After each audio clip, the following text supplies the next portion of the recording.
Devil went down to Georgia. He was looking for a property to sell. He was in a bind because he was way behind and he was willing to make a deal.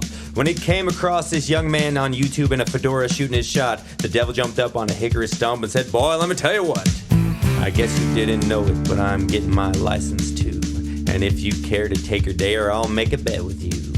Now you've got a nice YouTube channel, boy, but give the devil his due. I bet a fedora of gold against your soul I can't pass with one review." The boy said, "My name's Joe Juter, and it might be a sin, but I'll take your bet you're gonna regret, cause I'm the best it's ever been." Joe Juter, get your camera ready, cause this stuff's pretty hard. Cause hell's broke loose in Georgia, and the devil needs a fresh start. And if you win, you get this shiny fedora made of gold. But if you lose, the devil gets your soul.